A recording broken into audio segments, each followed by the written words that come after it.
Assalamualaikum warahmatullahi wabarakatuh. Alhamdulillah, kalimat mulia, kalimat suci, kalimat yang sempurna, yang penuh dengan berkah, selalu kita panjatkan kepada Zat yang maha suci, maha sempurna, maha berkah. Allah, satu-satunya yang telah menciptakan semua yang di langit, semua yang di bumi, semua yang di kedalaman lautan, terjangkau atau tidak terjangkau oleh mata manusia. Zat yang maha sempurna, maha adil, maha kuat, tidak beranak dan tidak diperanakkan, dan tidak ada sekutu baginya dalam semua kegiatannya. Dia dengan kemahamurahannya telah menggantungkan segala kebutuhan kita untuk roda kehidupan di muka bumi ini dengan kalimat mulia, Alhamdulillah. Maka sangat wajar kalau kita selalu mengucapkan kalimat ini. Selanjutnya kita panjatkan salam hormat kita, salam penghargaan kita kepada manusia terbaik, manusia yang telah dipilih oleh Sang Pencipta Allah agar menjadi suri tauladan bagi seluruh manusia tidak terkecuali. Bahkan para jin pun menjadikannya sebagai suri tauladan.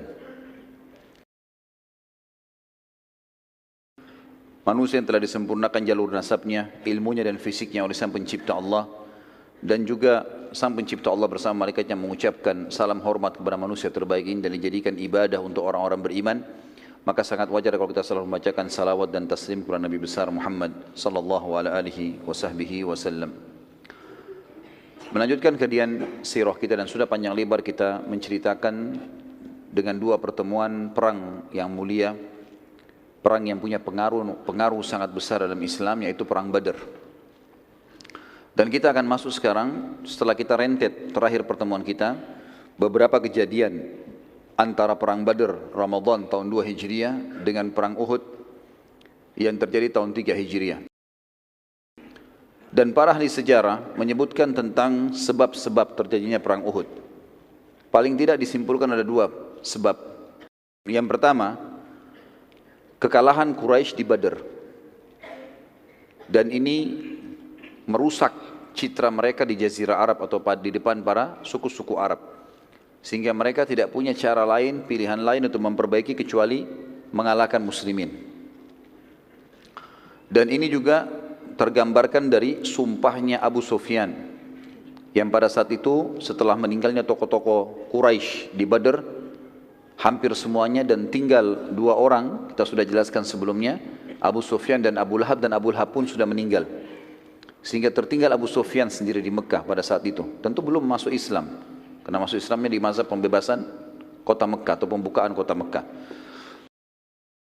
Yang kedua, penyebabnya adalah orang-orang Quraisy, sebagaimana dicatat dalam sejarah dan sebelumnya, sebelum sejarah histori atau sejarah yang dicatat oleh para ahli sejarah, Al-Quran juga sudah menceritakan kalau orang-orang Quraisy sangat tergantung perekonomiannya atau kota Mekah secara khusus itu dengan perdagangan dari negeri Syam. Sementara baginda Nabi SAW selalu berusaha membentuk pasukan-pasukan, baik beliau pimpin sendiri yang dikenal dengan Ghazwah, atau dipimpin oleh para sahabat dikenal dengan Ma'rakah, atau dipimpin dengan para sahabat yang jumlahnya di bawah 100 orang, di atas 3 orang, di bawah 100 orang yang dikenal dengan Sariyah. Maka orang-orang Quraisy terganggu sekali karena mereka hidup memang dari negeri Syam. Sementara semua kafilahnya berusaha untuk diserang, walaupun ada beberapa kafilah yang sempat lolos.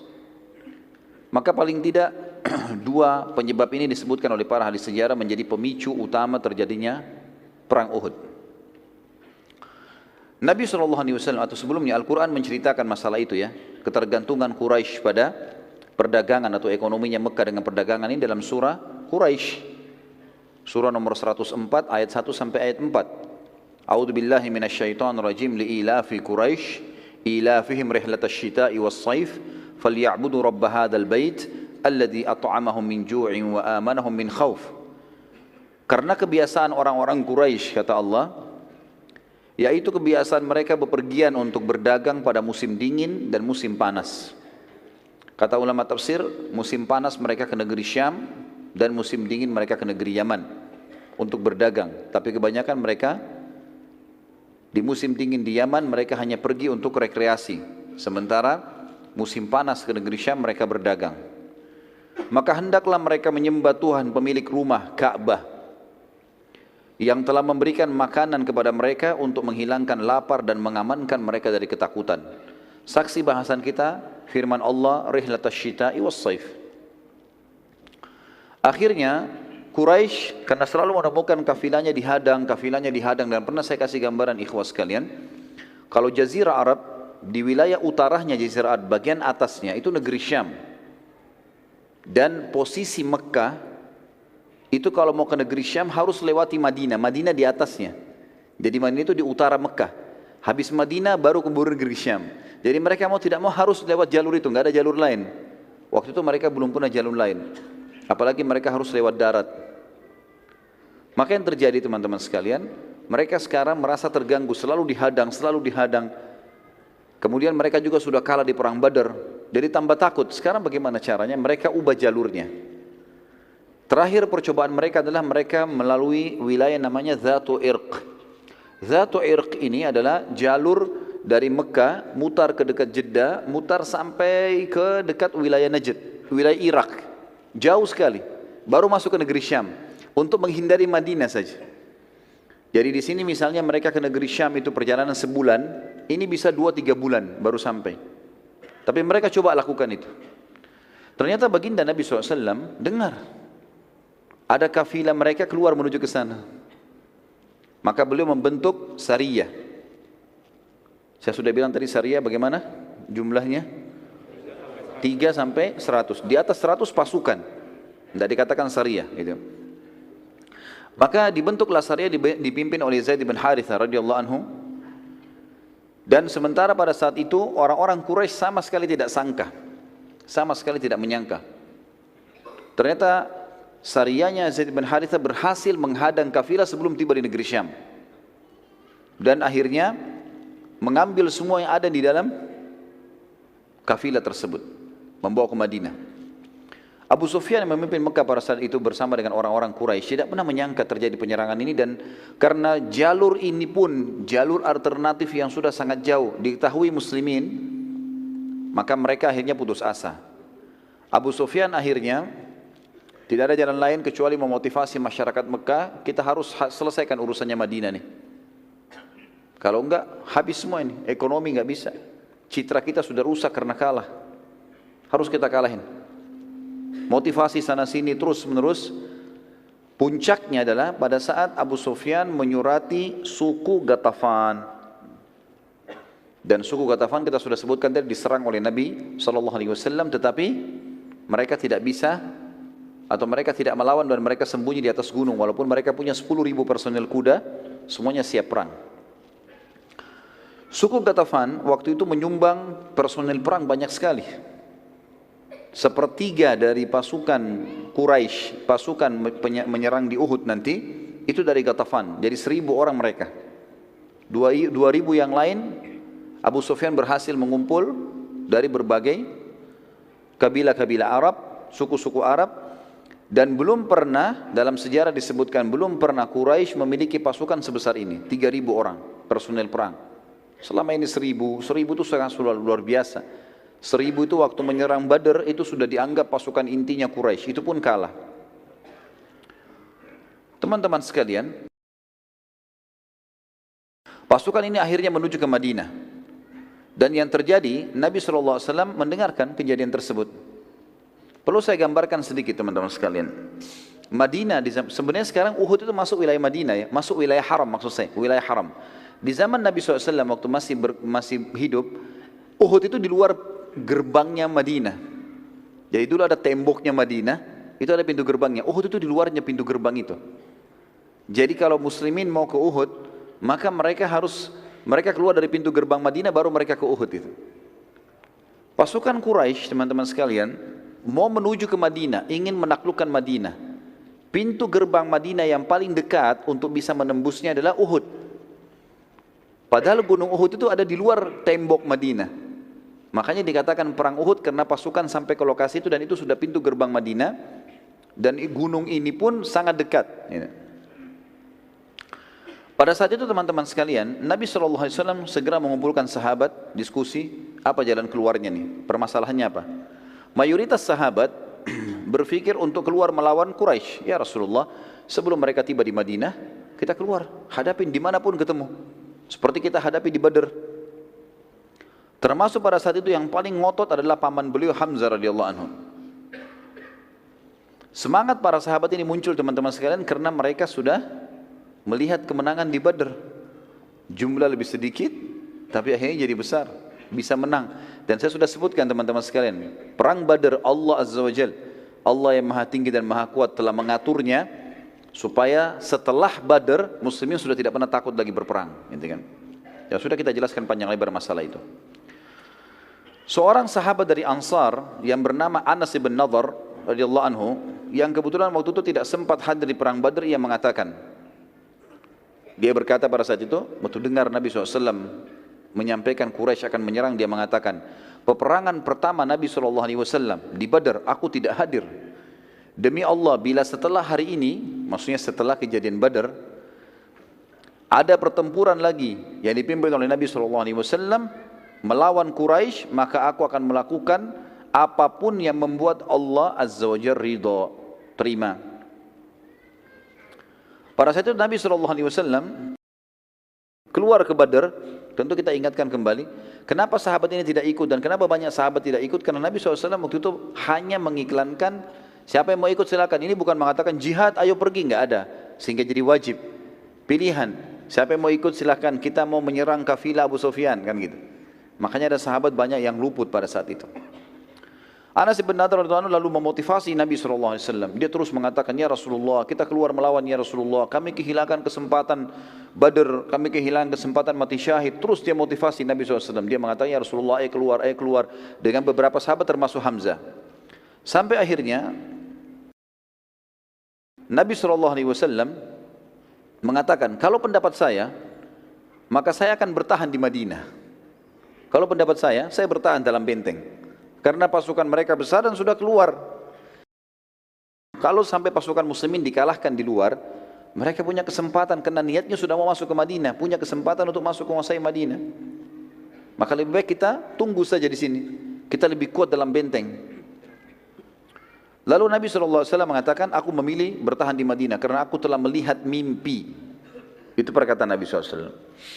Para sahabat mengatakannya, Rasulullah, apa yang anda lihat? Kata baginda Nabi SAW dalam hadis Bukhari, aku melihat seekor sapi disembelih.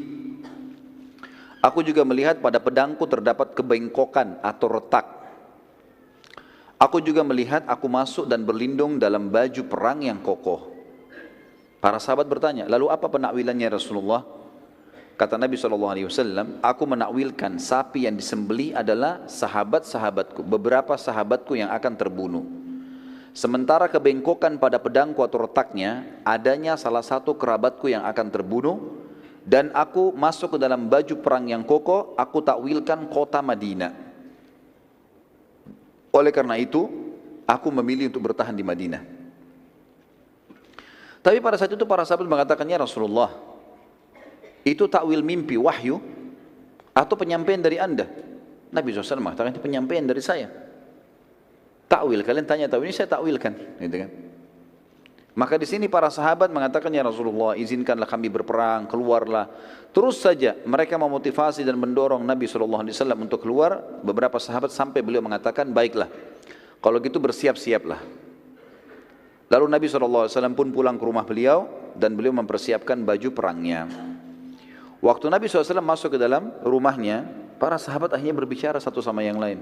Ini jangan sampai kita ini melakukan dosa, kita melanggar Nabi SAW, kita menyuruh beliau keluar, pada beliau mau bertahan di Madinah. Sampai akhirnya mereka tunggu depan pintu rumah Nabi SAW. Waktu beliau SAW keluar dari rumahnya dengan pakaian perang yang lengkap, beberapa sahabat menghampiri sambil berkata, wahai utusan Allah, bila anda ingin tetap di kota Madinah, maka kami pun ikut saja bertahan di Madinah.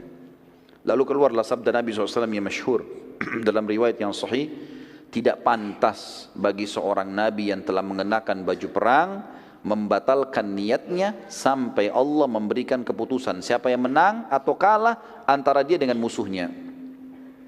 Gak bisa lagi, sudah pakai baju perang begini gak bisa lagi.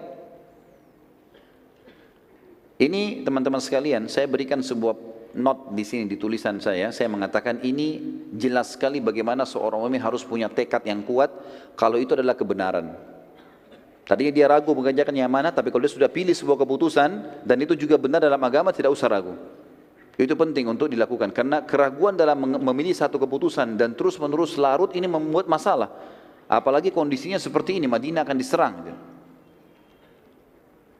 Salah satu yang tidak setuju keluar pada saat itu, waktu Nabi SAW sudah keluar, pasukan sudah mulai berkumpul, adalah pimpinan orang munafik yang sudah masyhur, Abdullah bin Ubaidillah bin Salul.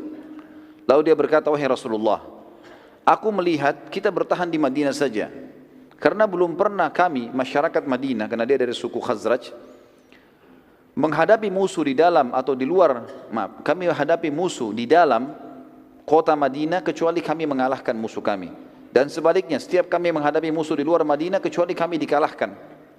Lalu kata Nabi SAW, sudah tertekadkan, maka tidak akan ada keraguan lagi. Nabi SAW lalu keluar menuju ke Uhud. Dan kita sudah tahu, saya bilang tadi, begitu keluar pintu gerbang langsung gunung Uhud.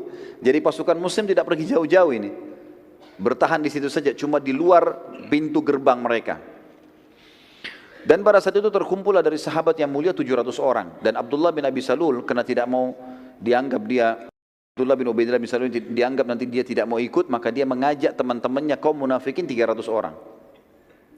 Terkumpullah pasukan sekitar 1000 orang pada saat itu. Dan pasukan Quraisy 3000. Namun pada saat tiba di satu lokasi namanya Syaut, ya. Wilayah ini sebenarnya antara Madinah sama Uhud. Jadi ada wilayah seperti pekarangan luas antara gerbang Madinah sama kebun-kebun kurma yang ada di Uhud.